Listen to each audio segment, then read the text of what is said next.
thao chứ. Thao. Chưa. Con. Chứ tôi hiểu xưa. Khó chỗ nào cũng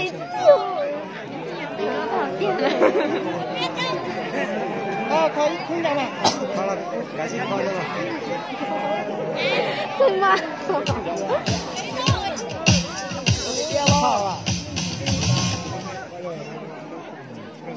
Có thống là muốn phá thống đó. Phá thống nhau thôi. Trong nào á? Phá thống 11 đấy.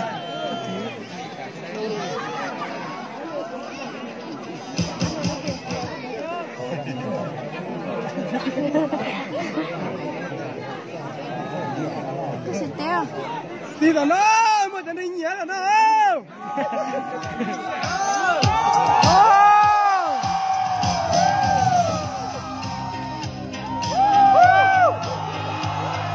Chị cha là bắn rồi rồi.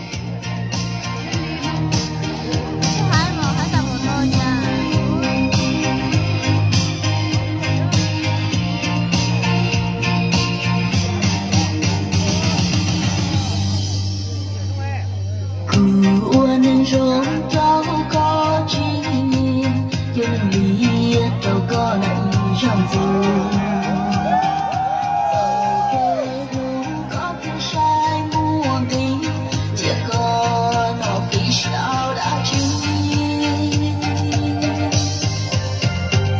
chỉ u tên vì có cái sai cũng chỉ vì đơn áo có như thế lý chiều nhỏ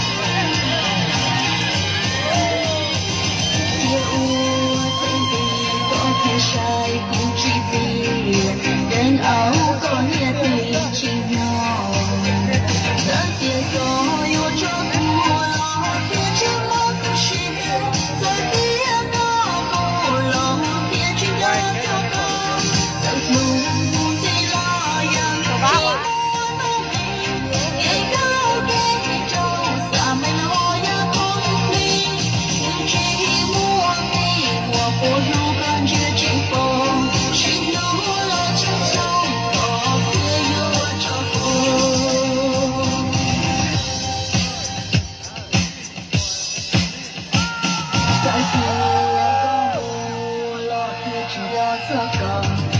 no